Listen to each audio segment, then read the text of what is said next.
Yes, some work has been done. The gift mix system, the current payment system, but that is not enough.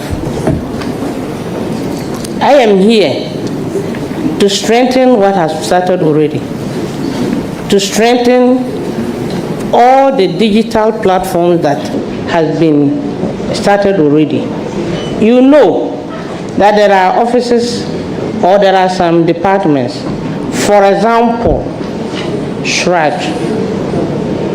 They don't even have enough computers.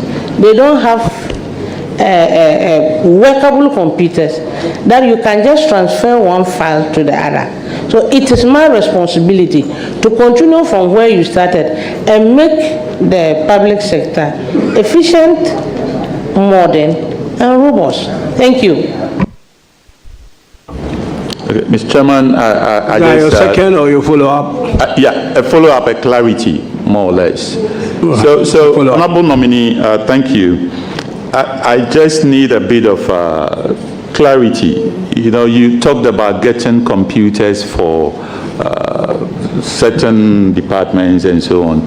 Yeah, computers, they are basics to work with, you know, in this modern world. But I wanted to understand really, like I said, we have the Ghana Gov platform, we have the paperless port system, we have the GRA payments now, digitalized, and these are the programs. Even if you go further, I talked about national ID, mobile, what about operability, and all these. What would be your own new channels? What are you going to do? Computers are basics. What is on your mind? What have you planned in terms of e-governance? What is on your mind? Thank you very much, Mr. Chairman. I cannot work alone. I have to work with the communication ministry. I have to work with other government ministries and agencies so that the work will be done. Thank you. So there is going to be a collaboration between agencies, ministries, and other public service officers. Thank you. Thank you, Chairman. Yeah, that's your response. Not fully convinced if, maybe you need to think through to... Honorable, please go to your next question. Thank you. Thank you, Chairman. Thank you, Chairman. Honorable Nominee, my second question, you know there's a budget that is scheduled to be presented soon. We've heard of 11th March. I'm sure you are aware. So this budget definitely is going to allocate funds to various ministries, agencies, and what have you of the government to promote their programs for the year. Your ministry, which seeks to reform the rest of the ministries, okay, what comes to mind when you anticipate such a budget reading coming up? What sort of budget lines or budget items would you expect to be aligned to your reformist ministries? In your own view, what would you require to be able to succeed in your new reformist sector? What really do you think that should be allocated to you? I'm not talking about numbers, but in terms of focus areas, what do you expect to be allocated, to you? Thank you very much, Mr. Chairman. Sorry, honorable member, know that the nominee is not here to basically tell us what is to come in the budget. Her responsibility this morning is to basically tell us how competent she is for the job that she's going to do. So let's not make it too technical, please. Thank you, Mr. Chairman. In fact, the question I'm asking is really innocent. It's not technical at all. What I'm saying is you are coming into a ministry, a reformist ministry, and you have a plan on your mind. I'm sure once you were called and informed that you were going to be given this ministry, then you would have a plan on your mind that I want to do A, I want to do B, I want to do C. All these plans, you would need some budgetary allocations to promote them. So that is what I'm asking you. What has been on your mind, that the areas that you want to promote? I'm not saying tell us how much you want the minister to give to you or whatever. Which areas do you think, if the minister supported you through the budget reading, would help you to promote your reformist agenda? That's all. Thank you, Mr. Chairman.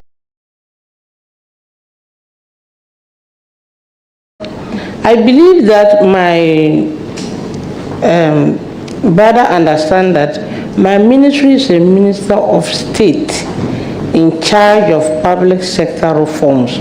My budget is coming from Awusa baby a wo hwe me bia wo haw ne amane kodan na bia da eda wo so bia no bomode se oni me bedi nkomo ye de samna nwanwaso bi aba e fre ne se eye sika kokko na gold samna wo haw bia da eda wo so bia wo hia sa samna we se bi afi wo ye bema wo hwe me wo bema sam wo kom bema ye ketwa rabaji bula matali eduro bi na wo bema enye kese watimi abo adwuma nso ache e wo empem ye de akwankyere bi aba abusua no ye hwehwe wo hyebrem a ye fre ne se mpelifo akwankyere ana se wo betima fre back to sender.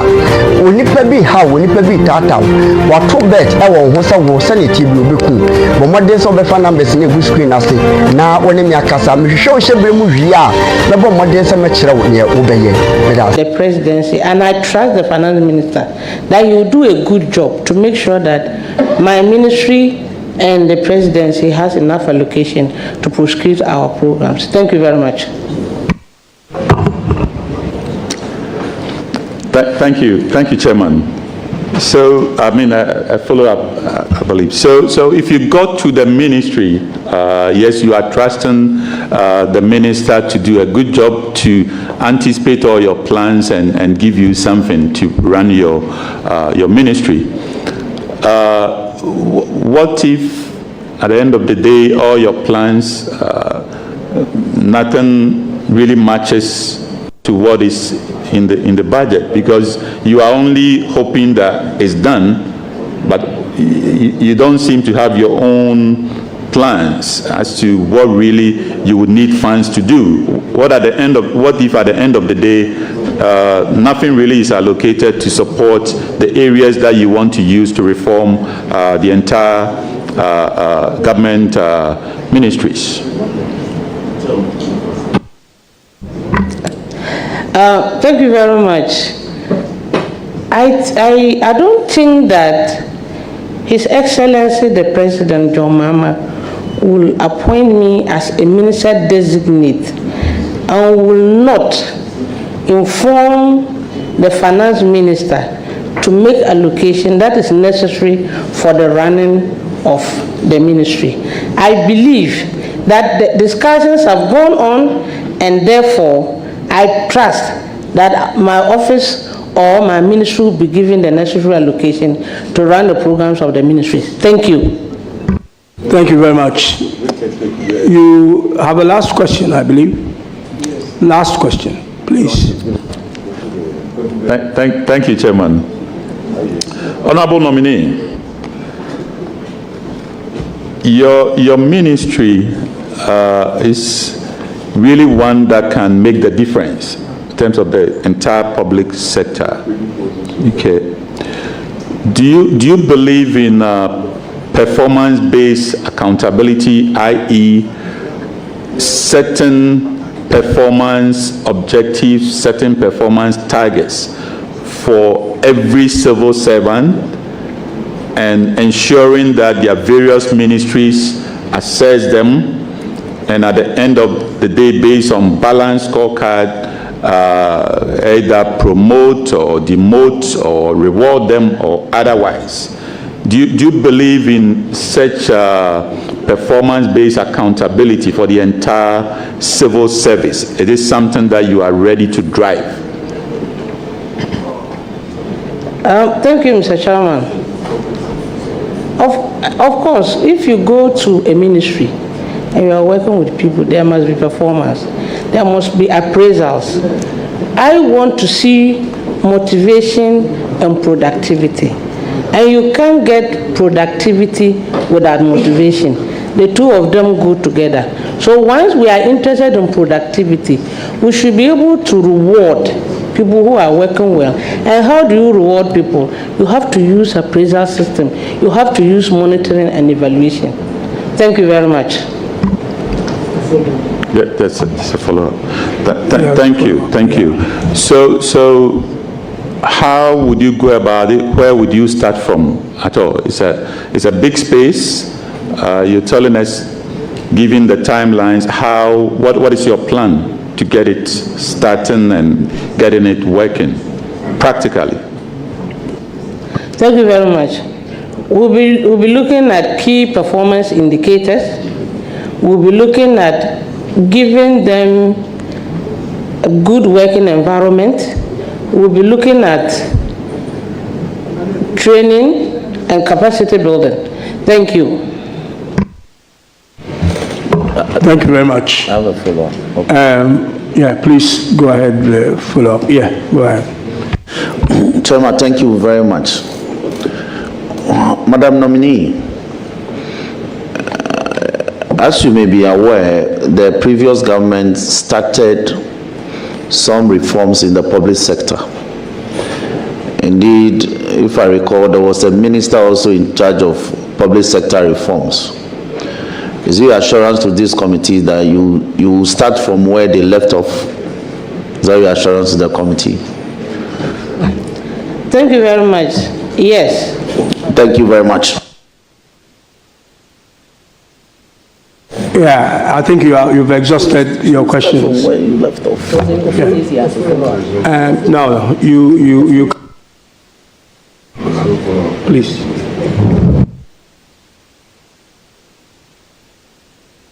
Go ahead, Honorable Raja, please.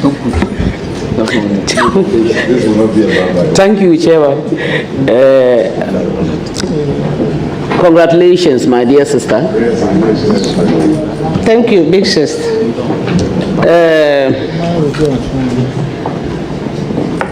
Your ministry is the public sector reform area. I want you to tell me what public sector reform means. Public sector reform means interventions that will bring out efficiency, effectiveness, and responsive public sector service and public sector service delivery. Thank you. My second question is, in your response to one of the questions, you mentioned GIFMIS. And I know very well that GIFMIS is a system that has come up to help actually in monitoring and curbing the issue of some leakages, losses, and what have you. But if you go back to our districts, you realize that at a point in time, there are some of the activities or some payments that are normally supposed to be made, and the officers there will tell you, especially budget, they will tell you that unless they get a response from Accra, they will not be able to make that payment. They have to get the input from Accra. With the reform, what will you do uniquely to ensure that people in Pusiga will not be waiting for a response from Accra before they are able to input and make payments, especially when there are very urgent matters to be dealt with? Thank you very much, my sister. Thank you, Mr. Chairman, for the opportunity. Some of those issues could be technical, it could be human. In my own way, we have Mr. Chairman, this is a follow-up. Will you consider decentralization of the system to make sure that everything is done in the district? Thank you very much. That is one of the pillars of the OGP that we have, and it's already in the system. And I was asked the same question, whether I would like to continue what is already in the system and even make it more robust. And I said yes. Thank you. Mr. Chairman, my second question. What will you do deliberately to change the structures that are being used in some of the public sectors where you realize that, oh, maybe this activity should have been taken at such and such a level or by such and such a group of people, and yet where it is for now is not the best. What will you do deliberately? Thank you very much, Mr. Chairman. I think we thought of bureaucracies, and I already told this committee that bureaucracies have been there, but it is time that we do continuous engagement with the sectors involved so that we come to understand ourselves that things can be done differently using technology. It is easier to use technology and it's faster to use technology. Again, I will engage the other sector ministers so that we have a stakeholder engagement. We see how we can streamline things in the various agencies and the various services. Thank you. Mr. Chairman, my third question. Most businesses mostly being run by our women, especially pet that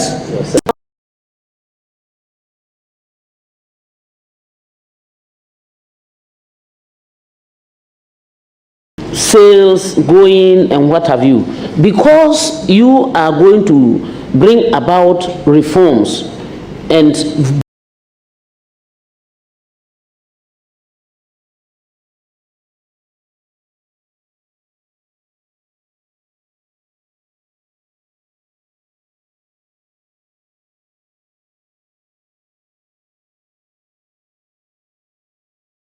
manners, so on and I mean they have a whole lot of challenges. Let's take it Togo and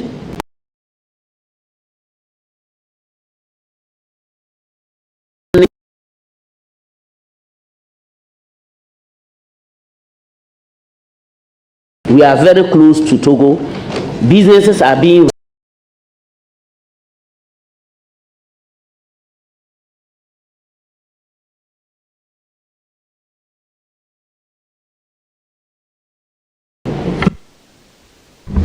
Thank you, Mr. Chairman. This question has to do with a lot of ministers, a lot of sector ministers.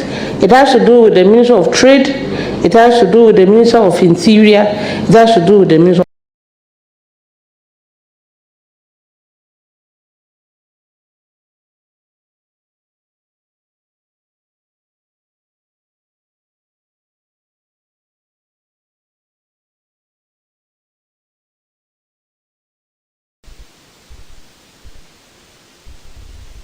Oh, Mr. Chairman,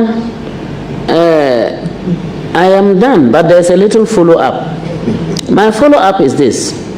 You see, I am saying this because at the end of the day, most of these women, as I have mentioned, are not mostly financially sound. I know we have Maslock, maybe we have other agencies that can support in whichever way. will you consider discussing the issues of giving support to these women to enable them run their petty businesses? Thank you, Mr. Chairman. What my sister just said is a concern to every woman in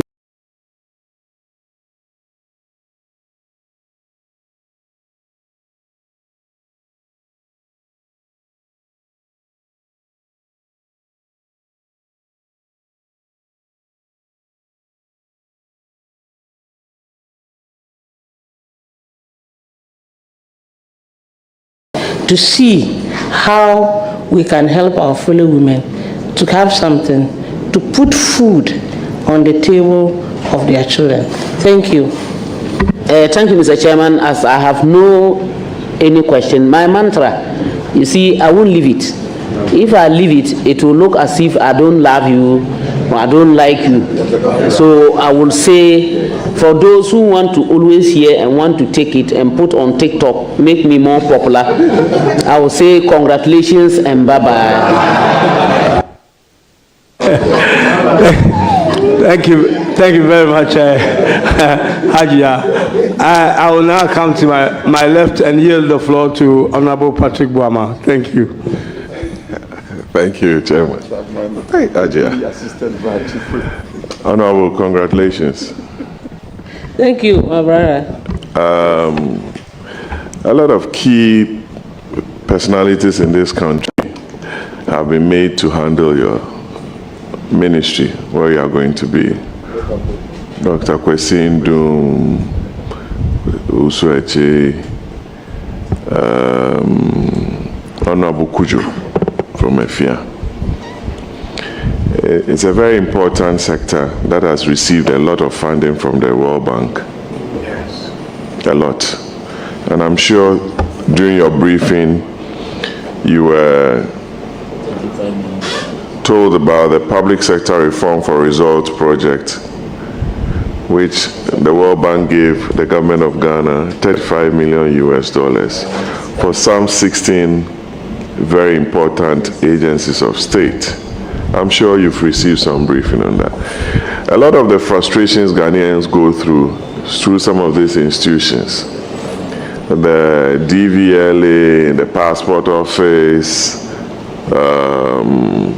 the ministries, department, agencies, to enable them achieve some basic demands from those agencies, but yet they go through some serious frustrations. That is why I believe the President has also followed the cue from President Kufuor, President Mills, and President Mahama to make you a minister. What are some of the key deliverables that you want us to remember you for as Minister for Public Sector Reforms within a space of 4 years to have achieved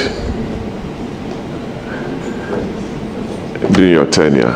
Thank you. Thank you, Mr. Chairman, for that question. I think my brother also forgot that the senior minister was taking care of the secretariat before now. I've gone to the secretariat, I've seen the work that he has done, and will continue the work.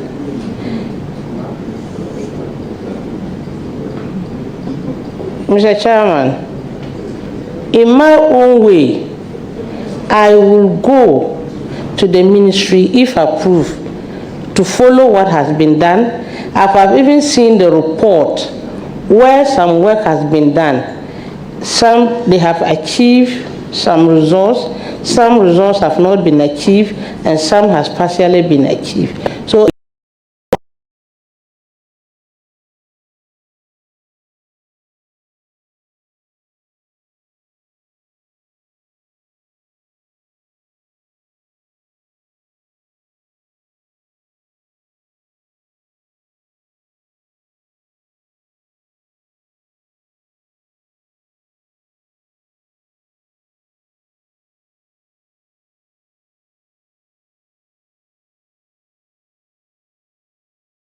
198 of the Constitution. I don't know if you have your Constitution with you. It's a very straightforward question. It says... Honorable Member, is that a follow-up or is it a new question? Oh, Lydia, this is my second question too. I just want to be sure. Thank you. Hey. Inconsistent with this Constitution. The Public Services Commission shall not be subject to the control or direction of any person or authority in the performance of its functions. I know you are going to be working with the Public Services Commission, and can you assure the country that you are going to give them shall not be subject to the control or direction of any person or authority in the performance of its functions? I know you are going to be working with the Public Services Commission, and can you assure the country that you are going to give them the independence that they require to recruit the right persons within the public service space? Thank you. Thank you very much, Mr. Chairman. I think this question was asked before by, it was a follow-up from Honorable Dafiamapo. And I mentioned that going to that ministry is going to continue the structures that are already there, to go with government policy and to make sure that the areas that need to be strengthened are strengthened. Thank you. Thank you very much. We pray so, since the Chief Whip, who is the Chief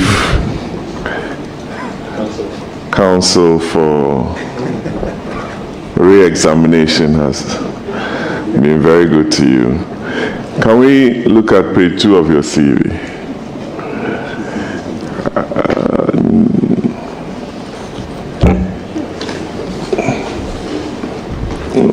1987 to 89, new job in secondary technical school, blank. And 2017 to 2020, managing director of Nyonyini Commercials Limited. Why is that space blank? Because from there you proceeded to Sandeman Secondary Technical for your O levels. Thank you. Thank you very much, Mr. Chairman. I went through the 5-year system, and I started my secondary school education in New Joabin. I did 2 years in New Joabin, and I continued in Sandeman Secondary School. That is where I got my O level. And then Norian Commercials. Norian Commercials is a private-owned construction company that I was given the opportunity to manage. Thank you. Thank you very much. I have known you since you came to Parliament, and I want to tell you, you're a very honest person that I've encountered, and I wish you the very best. Thank you. Thank you. Honorable Umar, please, you have the floor. Thank you, Chairman, for giving me this opportunity. Madam Nominee, congratulations. Thank you, my brother. I want to proceed on the question on change. You know, most people do not like change. And you are coming to a ministry where you will be implementing certain changes that will improve government delivery, and especially to most of our deprived areas and remote in the country. My question is, what will you do to the bureaucratic, those who don't want the changes, especially the bureaucrats within the ministries? Thank you. Thank you, Mr. Chairman. In the public services, the bureaucracy is there. It is an open secret that everybody knows that there is bureaucracy in the system. But if you want to have a change, you should engage them, because there are people who actually benefit from the bureaucratic system. They benefit from the status quo. So before you can change them, you have to orientate them as to the reason why you want to change. You have to communicate your goals clearly to them. Thanks, Was You have to DGH. orientate them. You have to take them through capacity building so that they will understand the reason why you want to change. Thank you.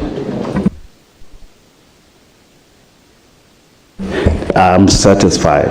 My second question is, have you received any briefing by the Secretariat? And if you do, or if you did, what are the challenges that you will be facing head on the very day you assume office? Thank you, Mr. Chairman. The challenges are many. There's limited resources to that ministry. There's bureaucracy, corruption. There is a lot of paperwork that we need to understand why there's a lot of paperwork. And even the scarce resources that they have at the ministry is not enough.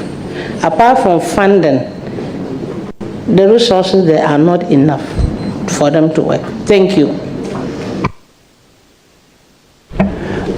This is a follow-up, and it's about the bureaucracy and paperwork. Yes, Will you consider reducing paperwork at the ministries? Thank you, Mr. Chairman. Yes. Thank you. Last question.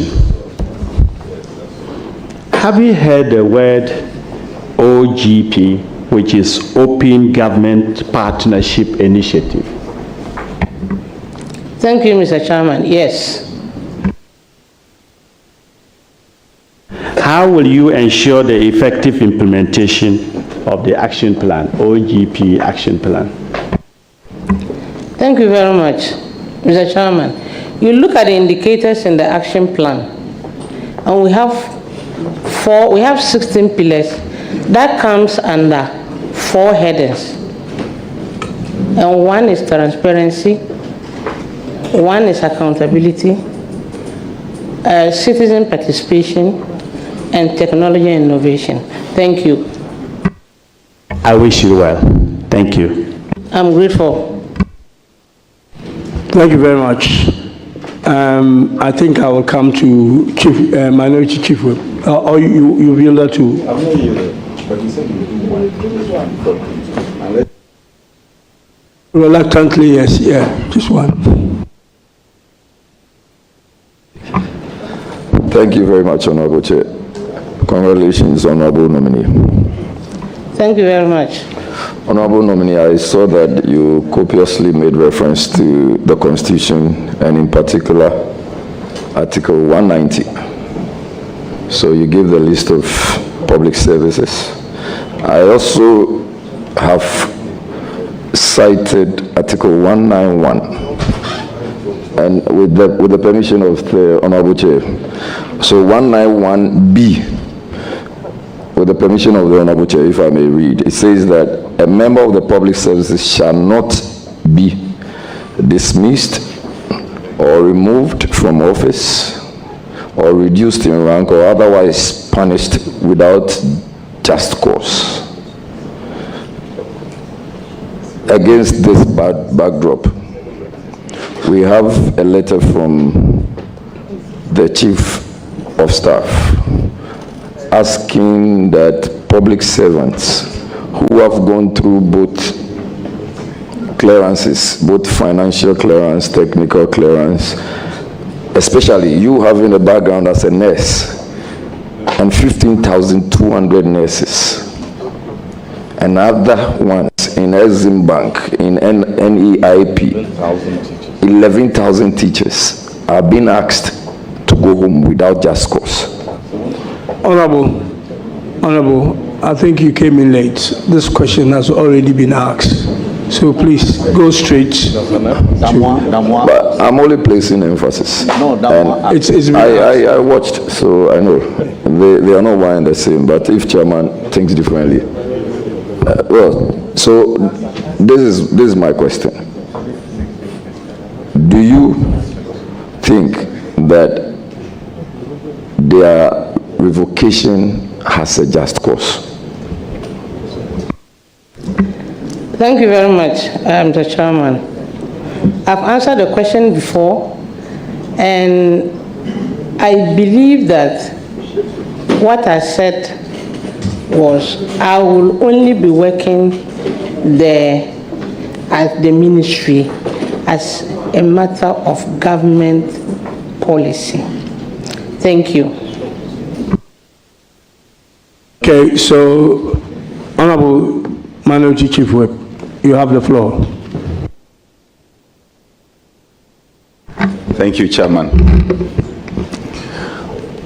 Chairman, let me join colleagues to congratulate our nominee, the Honorable Lydia. Congratulations. Thank you. I am enjoying your understanding and knowledge of the public sector.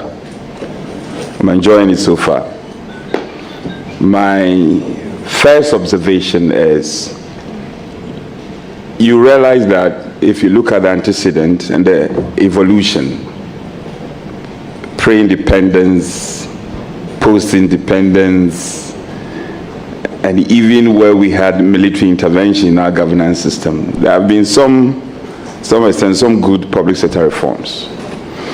And many of them dovetail into the implementation of the EPR, Economic Recovery Program, PAMSCAS, Structural Adjustment Program, and you have alluded to all of these.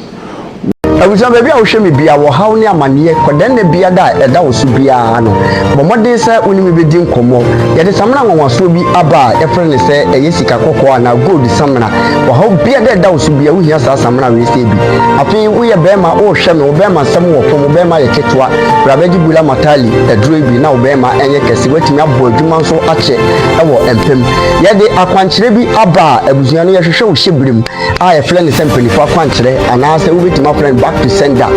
Onipa bi ha, onipa bi tata. Wato bet e wo ho se wo se ne ti bi obeku. Bo modern so be fa numbers na egu screen ase. Na woni mi akasa me hwehwe o hyebre mu hwi a na bo modern se me kire wo ne obeye. What in your estimation is the missing link so far? The missing link in terms of our drive as a nation to reform our public sector. Thank you, Mr. Chairman. A number of them, but I'm just going to mention one. One of them is political will. As a country, we should have a dialogue so that whatever plan we have, for example, the NAP5, National Action Plan, if successive government will continue from where one start, I believe it will help us. And we cannot just do that if we begin to think that this is party A and party B. We should have a national dialogue, a national plan that whoever comes to the ministry will continue from where the other one have started. Well, I can see with the little briefing that I've had from the ministry that because of lack of political will, some people are employed due to favoritism and nepotism. And some people are also there who are not supposed to be there. Thank you very much. You spoke to dialogue.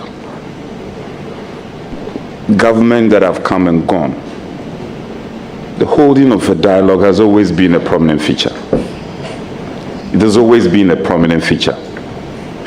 So if you are speaking to dialogue as, want of a better expression, a challenge, what do you really mean? And what do you intend to do differently in the context of dialoguing? Thank you very much. In the context of dialoguing, I want to employ all sectors of all agencies of the sectors so that we can sit down and find out the missing link. 2, thanks whilst DGH cannot do the reforms. We need the private sector to be part and parcel as a stakeholder for public sector reforms. Thank you. Honorable Nominee, you do know, as I also do, that your policy of 24-hour economy is become very popular. Indeed popular.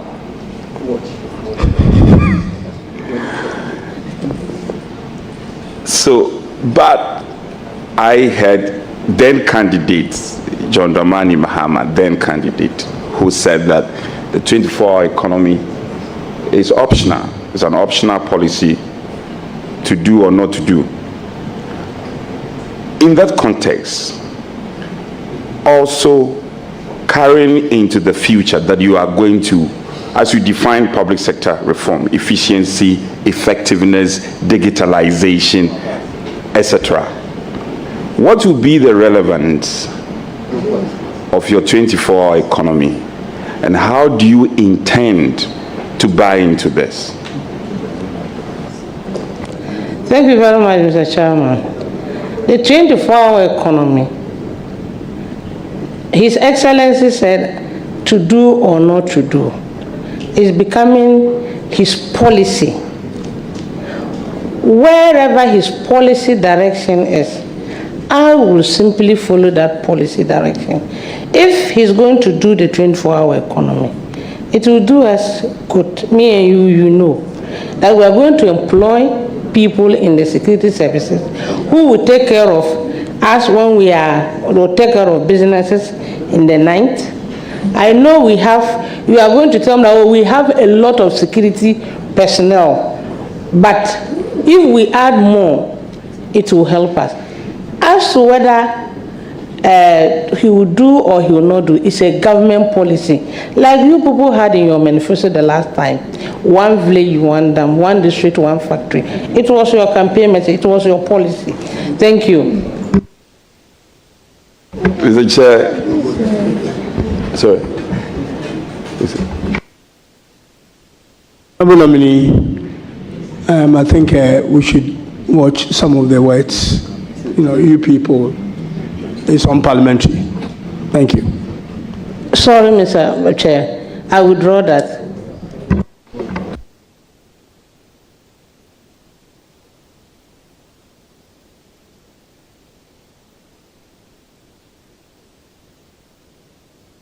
Please, Honorable, please.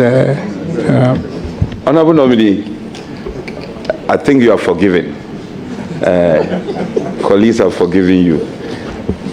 In one of your statements, you said if, and you premise your statement that if the President, His Excellency, will implement the 24-hour economy.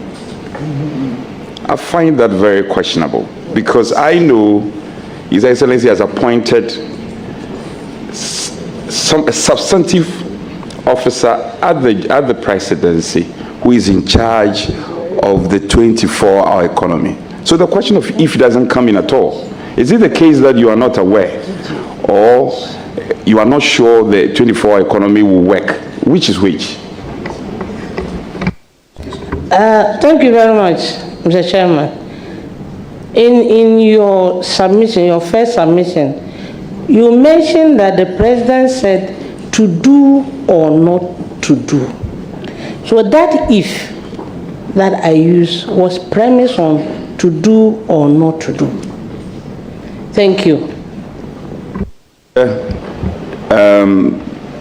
She defined public sector reform earlier. You recall you defined that, do you? Do you recall you defined public sector reform? Please answer. Yes, please.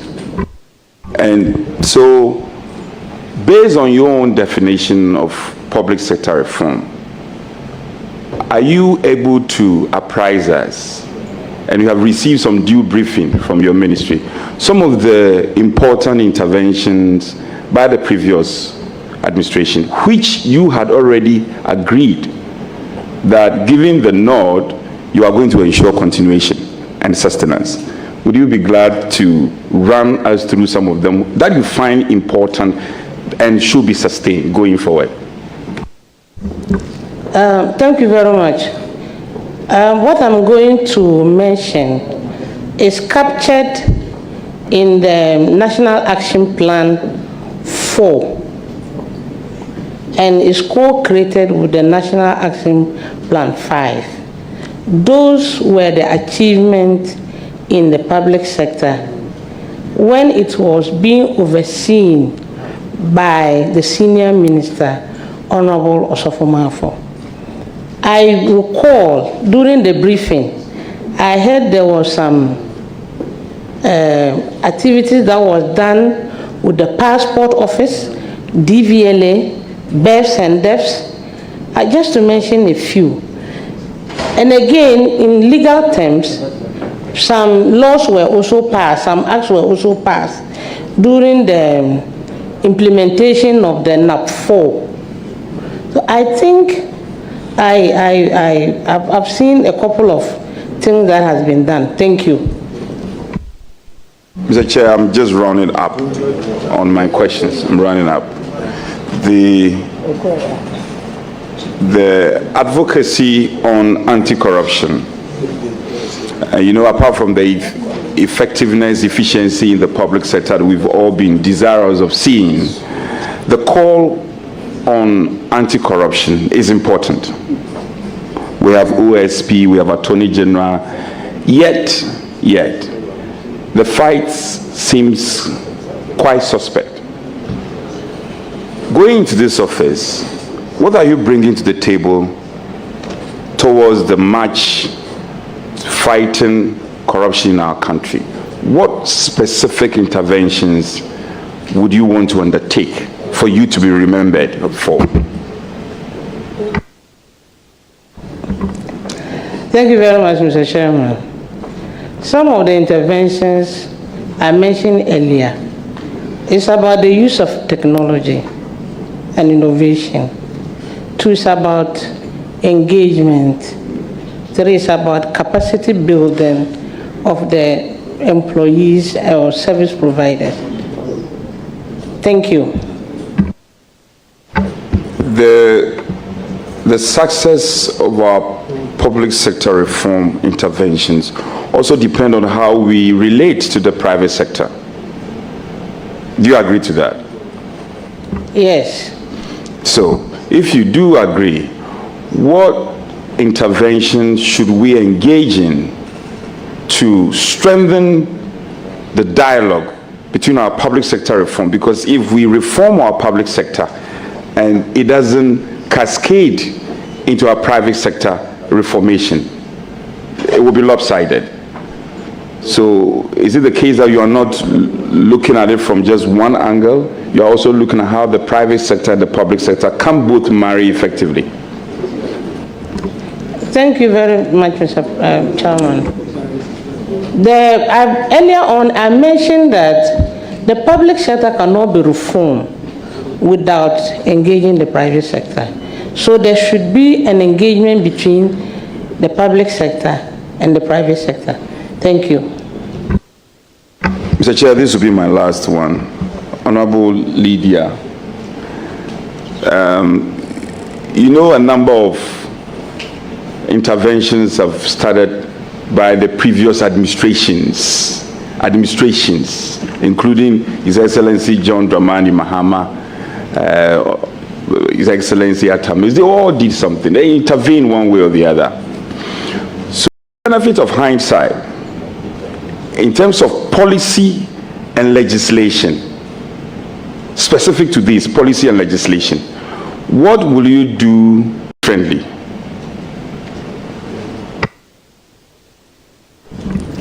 Thank you very much, Mr. Chair. What I will do differently is to employ technology, innovation too, and then to engage with all the sectors.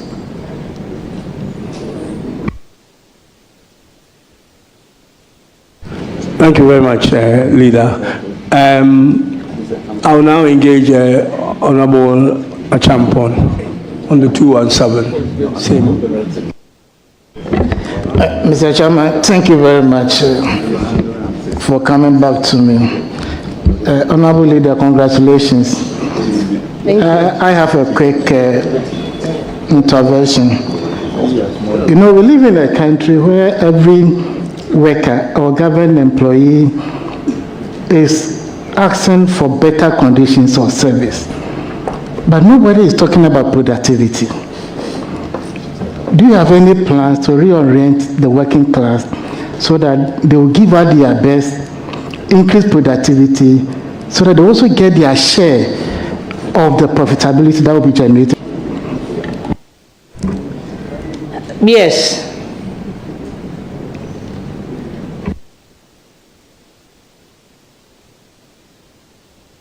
Thank you. Now I will let Honorable Roxanne, and then I'll come. Yeah, you're done. Yes, he just asked a question. My wife. Thank you. Yeah, welcome. Thank you. And congratulations to you. I am certain that our children are watching you from nearby, and they are happy about your performance. I have no doubt you will succeed. Thank you. Now, public sector reforms. It took on this name from about 2005. But from between the middle of the 80s to the 90s, there have been major reforms in our public sector. And so by 2005, when President Kufuor was about to end his first term, as part of the African peer review mechanisms,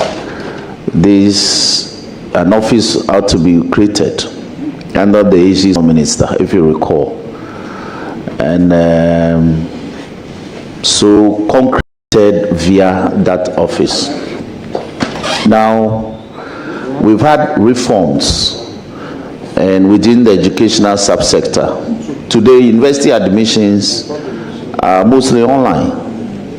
When we were entering a university, you had to purchase the form and fill and submit. Today is no longer so. Admissions are communicated via cyberspace. When you pass your West African exams, West African Examination Council exams, you can access your results online. And when you are qualified to progress, GES has rolled out a platform called School Placement.